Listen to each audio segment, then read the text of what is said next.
All right, welcome back to the channel. So in this video, we're going to talk about Tyson Fury, Deontay Wilder, and Tyson Fury's worries out of Tyson Fury's camp about his cocaine use and whether that would actually affect the Deontay Wilder fight. Let's talk about that in this video.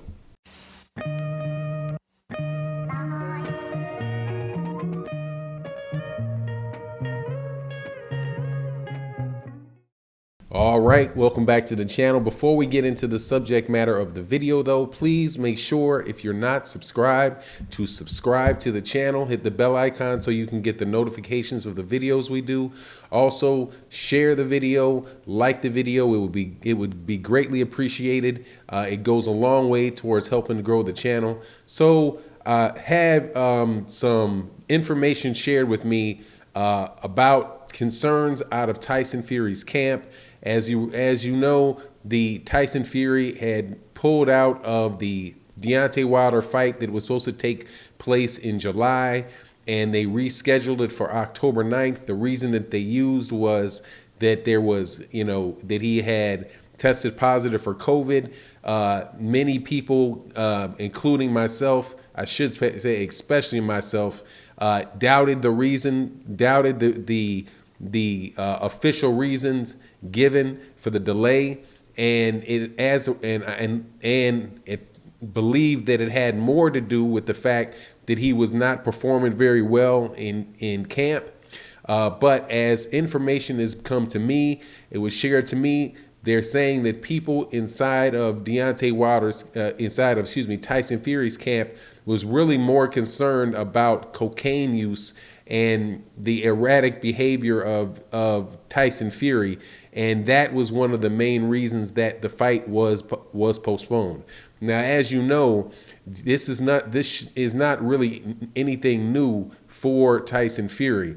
Tyson Fury has in the past has said that he was, that he had used cocaine. Now, the way that he had described his cocaine use, he was saying that he was doing it like 24 hours, 24 hours a day or whatever. And that, is probably a bit of an exaggeration. However, because that's what, Tyson Fury does. He's over the top with everything. However, it does, explain, could explain why he would think that people are going to believe the excuses that he gave for this fight not happening. Now, he also has said not too long after the fight had been postponed, he put up something about mental health issues. And actually what he did was he took this video of Deontay Wilder knocking him down and took Deontay Wilder out of the picture and just showed himself being hit by a phantom punch and knocked down and getting back up, and then talking about mental health, right? But if you're not familiar, drug use goes along with mental health and mental health issues, because especially like the way that he's talking about it, feeling like he was after he won the fight against Vladimir Klitschko. He shows a picture of him, after he wins the fight against Vladimir Klitschko, saying that he feels like absolutely horrible inside, feels like he's dying inside. That sounds like depression, and cocaine is a stimulant. So that seems to be like hand in hand. Cocaine self-medicating for depression, and that can definitely result in you being off during your training camp, which John Fury also said that he was. However, the saying goes that the buck stops with Tyson Fury. Just because Tyson Fury is having these type of issues doesn't mean that he should postpone and hold up everybody else. And that is where I kind of find fault with Tyson Fury. If Tyson Fury is really going through severe health, mental health issues, then he should really be finding some help that can, that will and help in a way where it doesn't interfere with the lives of other people. However, I also do think that part of that depression could be because of the things that he's done in boxing. Because you get guilty, a guilty conscience can definitely lead towards depression. And Tyson Fury, I could understand why he would have a guilty conscience for doing what he did to Deontay Wilder. And yeah, I'm definitely going to bring this around to him to him cheating, because I think that is the number one story behind this fight, is whether or not Tyson Fury is going to be able to cheat again in this third fight with Deontay Wilder. And actually, performance enhancing drugs is another concern that there is for Tyson Fury. So Tyson Fury doing a bunch of things that he shouldn't be doing, leading to his own depression, is something that I'm really not, particularly feeling sorry for him about, nor am I willing to give him a pass for delaying a fight that he is pretty much been trying to get out of the whole fight. So I mean, the whole time.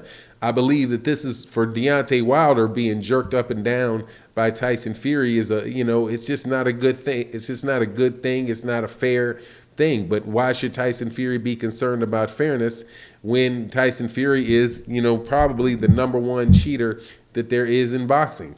To be cheating with his boxing gloves the way that he did in the second fight, the performance enhancing drugs. If you go through and look at all of the different things that Tyson Fury has done to cheat in boxing, and then you line that up right next to his depressive episodes, you'll see that they match up right next to each other. The first time that he had this big depressive episode, was what? To get out of a drug test, to get out of a second steroid test. He said, "Oh, I'm in the hospital because of my, of whatever issue, depression, mental health." But the reason that but at the same time, he was trying to avoid people that were coming to drug test him. So, Tyson Fury claiming this mental illness, it's like, I don't even know how to process that myself, man. I feel like having, some sympathy for the guy, because, it's really, I'm sure it's real tough to have depression and to feel that bad about yourself. But at the same time, if you're doing things that are underhanded, then you're kind of like earning why wouldn't you be depressed about that? That you're cheating. He knows he cheated Christian Hammer. He knows that he cheated Vladimir Klitschko. He knows he cheated Deontay Wilder. And, but to hide that and then start using cocaine as a result of that, it just, to me, just sounds like Tyson Fury really is just somebody that needs to retire and, go off into a new regular life where your depression and all that stuff doesn't necessarily affect as many people. But anyway, that is the concern that people in his camp have, that he's ramping up his cocaine use, and that was affecting his him in camp. And he wasn't ready for the Deontay Wilder fight. But anyway, that's my take on the matter. You let me know what you think. And with that, I'm out. Peace.